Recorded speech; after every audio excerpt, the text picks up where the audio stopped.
श्री शिवाय नमस्तुभ्यम। हम सबको पता है कि 3 जनवरी को साल का पहला पौष बुधवार का दिन पड़ रहा है। और अगर आपकी लाइफ में बहुत ज़्यादा बीमारियां हैं ना, मतलब आपके घर का कोई ऐसा सदस्य है जो बहुत ज़्यादा दवा खाता है, डॉक्टर को दिखाता है, तो ये वीडियो आपके लिए है। पूज्य गुरु जी की कथा से सुन के बहुत अच्छे से बताऊंगा। आपको कुछ भी नहीं करना है, ना कोई उपाय करना, ना कुछ भी करना। बस अपने किचन में खड़े होकर 7 बार आपको पानी पीना है। चाहे वो कितनी पुरानी, चाहे वो कितनी भी बड़ी बीमारी होगी ना, आपके घर में किसी भी सदस्य की, वो बीमारियां उसकी धीरे धीरे करके खत्म जरूर होंगी। ठीक है, तो यहाँ पे हम लोग पहले उपाय की बात करने जा रहे हैं जो कि बीमारी के लिए होगा। समझेंगे। आपको क्या करना है, आपके घर में जहाँ पे भी आरओ लगा हुआ हो, सभी के घर में होगा आरओ, अगर आरओ नहीं लगा है तो आपके घर में जहाँ पे भी आप पीने का पानी रखते हो अपने किचन में, ये उपाय किचन में ही करना है, किचन के बाहर नहीं। ठीक है, आप क्या करोगे, जैसे मान लेते हैं फॉर एग्जाम्पल कि आपके घर में आरओ लगा है, एक छोटी सी कोई कटोरी लेना या फिर एक छोटा सा ग्लास लेना। उस कटोरी या ग्लास में से इसमें पानी रोकोगे। अब जब पानी रोकोगे कटोरी में, तो यहाँ पे भी एक नाम लेना है, और वो नाम आपको लेना होगा तुमरुका जी। किसका नाम लोगे, तुमरुका जी के नाम से पानी रोक लेना। अब इसी जितनी भी पानी आपके इस कटोरी में है या फिर ग्लास में है, बार बार पानी भरना नहीं है, एक ही कटोरी पानी लेना, और इसी पानी को आपको 7 बार में घूट घूट करके पीना होगा, कुंदकेश्वर महादेव के नाम से, है ना। फिर से समझा रहा हूँ, समझिएगा तरीका।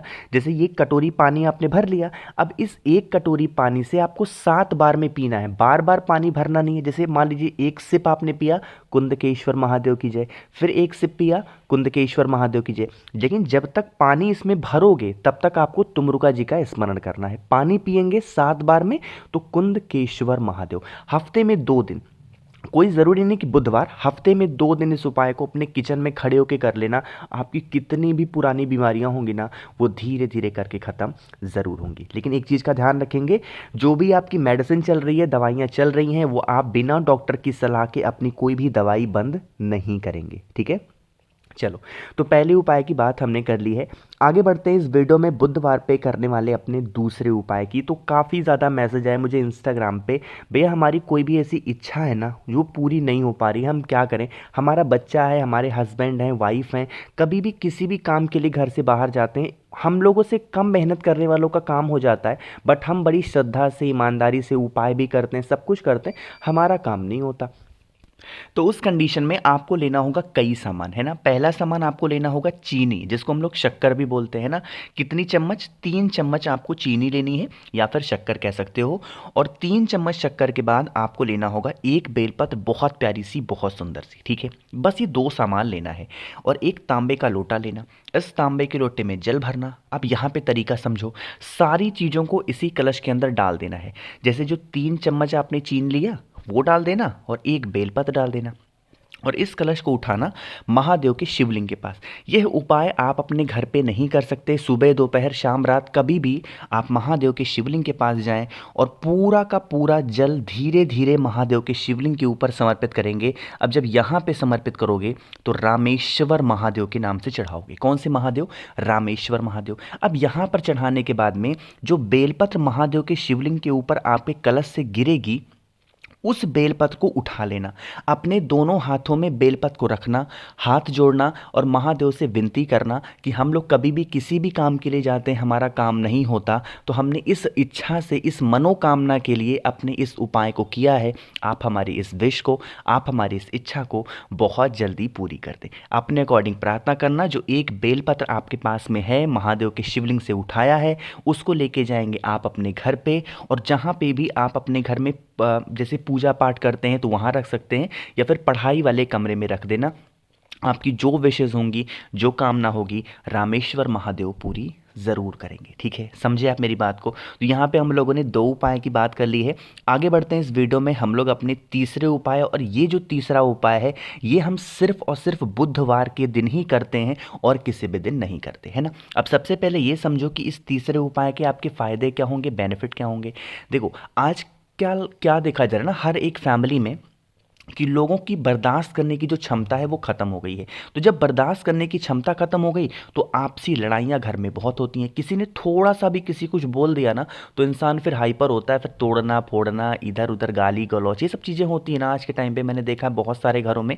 तो उसके लिए आपको क्या करना होगा, अपनी फैमिली को, परिवार को बांध के रखने के लिए, खुश करने के लिए लेना होगा चावल। 1 कटोरी चावल लेना, बहुत ज़्यादा नहीं, 1 कटोरी चावल छोटी सी कटोरी में, ठीक है। इसको क्या करोगे, 20 से 25 मिनट गला देना। गलाने का मतलब है कि इसको पानी से भिगा देना, और भिगाने के बाद में इस चावल को पीस देना। अपने घर में जो भी सिलबट्टा हो, मिक्सी हो, पीस देना। पानी के साथ मत पीसना, पानी निकाल देना और उसके बाद में चावल को पीसना। जब पीसोगे तो इसका पेस्ट लेई जैसा बन जाएगा, है ना। और उसी लेई में फिर आपको मिलाना होगा थोड़ा सा, क्या हुआ, पीला चंदन। क्योंकि जो आपने कटोरी में चावल को पीसा है ना, उसे हमें पीला करना है, ठीक है। तो आपको क्या कर दिया, पीला कर दिया। अब उस पीले जो चीज पिसा हुआ है उसको लेंगे और एक बेलपत्र मात्र लेंगे, पहुंच जाएंगे लेकर के महादेव के शिवलिंग के पास में, और फिर इस तरीके से 1 लोटा जल भी अपने घर से भर लेना। पहुंच गए, क्रम समझिएगा, नियम समझिएगा। फेस हमेशा रखा करो उत्तर दिशा, नॉर्थ डायरेक्शन। क्यों ऐसा करते हैं, मैं बार बार कहता हूं उत्तर दिशा उत्तर दिशा, इसके लिए कभी डिटेल में वीडियो बनाऊंगा, अगर आप लोग नीचे कमेंट में कहोगे तो, है ना। तो जो आपके पास में चंदन है ना, उसको अच्छे, चंदन मतलब कि जो चावल पिसा है उसको अच्छे तरीके से महादेव के शिवलिंग के ऊपर आपको लगाना होगा। जब यहाँ पे लगाओगे तो एक नाम बोलना है, हाटकेश्वर महादेव। कौन से महादेव, हाटकेश्वर महादेव के नाम से अच्छे तरीके से लेपन करोगे। लेपन करने के बाद में इसी लेपन किए हुए में से थोड़ा सा निकाल लेना, हल्का सा निकाल के, मतलब बहुत ज़्यादा नहीं, मतलब 1 चम्मच से कम ही निकाल के कटोरी में रोक लेना।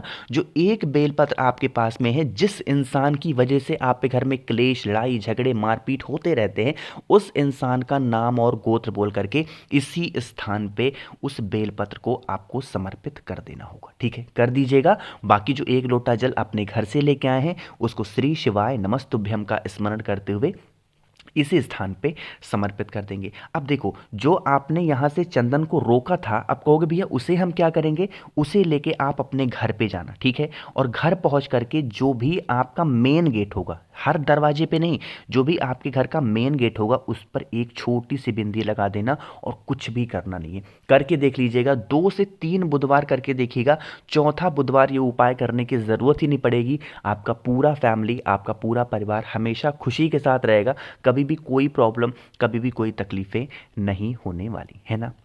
चलो, तो यहाँ पे हम लोगों ने 3 उपाय की बात कर ली है। एक आखिरी उपाय की बात करते हैं जो कि इस बुधवार के दिन ज़रूर से ज़रूर किया जाता है ना। बुधवार के दिन हम जानते हैं कि भगवान गणेश का दिन होता है। मानते हो आप लोग कि नहीं मानते, मानते हो ना। तो देखो, आज के टाइम पे ये भी देखा गया है कि लोगों के घर में पैसों को लेके बहुत प्रॉब्लम होती है कि भैया हमारे घर में धन को नहीं प्रॉब्लम है, धन संपदा नहीं आती है, माँ लक्ष्मी रूठी हुई है। तो अगर आपने भगवान गणेश को खुश कर दिया ना, तो माँ लक्ष्मी अपने आप घर चली आएंगी। कैसे, समझो। लेना होगा 1 शमी का पत्ता, इससे ज़्यादा लेना ही नहीं है, मात्र 1 शमी का पत्ता ले लो। और उसके बाद में उसको लेके पहुंच जाओ कहाँ पे, भगवान शिव के मंदिर में। अब महादेव के मंदिर में पहुंचोगे तो आपको क्या करना है, अभी शमी के पत्र को संभाल के रख दो। पहले अंदर जाओ, पूजन करो, जो कुछ भी चढ़ाना वगैरह है सब कुछ चढ़ा दो, जैसे भी आज तक पूजन करते चले आए हो वो सब कुछ कर लो। जब पूजन करके महादेव के शिवलिंग से बाहर निकलोगे तो आपको क्या करना है, अपने लेफ्ट साइड, जैसे पूजन करके जब बाहर आओगे तो अपने लेफ्ट साइड में, लेफ्ट साइड की चौखट पे जो आपके पास में शमी का पत्ता है उसको आपको 1 शमी का पत्ता यहाँ पे रखना होगा, ठीक है। चौखट पे ही रखना। और उसी चौखट के बगल में एक घी का दिया गोल बत्ती का, कौन सा, घी का दिया गोल बत्ती का आपको जला देना होगा। अब यहाँ पे जो नाम आपको बोलना होगा, नाम समझिएगा, कौन सा नाम लेना है, मयूर ध्वज। क्या बोलोगे, मयूर ध्वज भगवान का स्मरण करते हुए इस दीपक को जला देना। कभी भी लाइफ में आप पे अगर कभी भी पैसों को लेके कोई प्रॉब्लम हो तो जैसे ही बुधवार का दिन आए 1 शमी का पत्ता लो, महादेव के शिवलिंग के पास जाओ, पूजन करो, उसको लेके बाहर आओ और उसके बाद में चौखट पे रख के एक घी का दिया गोल बत्ती का मयूर ध्वज के नाम से जला देना। माँ लक्ष्मी इससे बहुत खुश होती हैं, क्योंकि इस उपाय को करने से भगवान गणेश को बहुत ही असीम सुख की प्राप्ति होती है। तो जब भगवान गणेश खुश हो जाते हैं तो माँ लक्ष्मी, माँ रिद्धि सिद्धि ऑटोमेटिकली आपसे खुश होंगी और आपके घर में उनका निवास हमेशा बना होगा, है ना। कोशिश कीजिए अच्छा समझाने की, जो उपाय आपको परफेक्ट लगता हो, आपकी फैमिली के लिए, परिवार के लिए अच्छा हो, करिएगा। वीडियो पसंद आती हो तो ज़्यादा से ज़्यादा लोगों तक शेयर किया करिए। और जितने भी भाई बहन मेरी इस आवाज़ को पहली बार सुन रहे हैं, चैनल को सब्सक्राइब करिएगा। मुझसे फ़ोन पे बातें करनी है तो आप नीचे ज्वाइन का बटन है, वहाँ पे ज्वाइन कर सकते हैं। कोई बहुत बड़ा इफेक्टिव नहीं होगा, वो ज्वाइन कर सकते हैं। बाकी हाँ, वीडियो को लाइक सभी को करना है। ओम नमः शिवाय, जय महाकाल।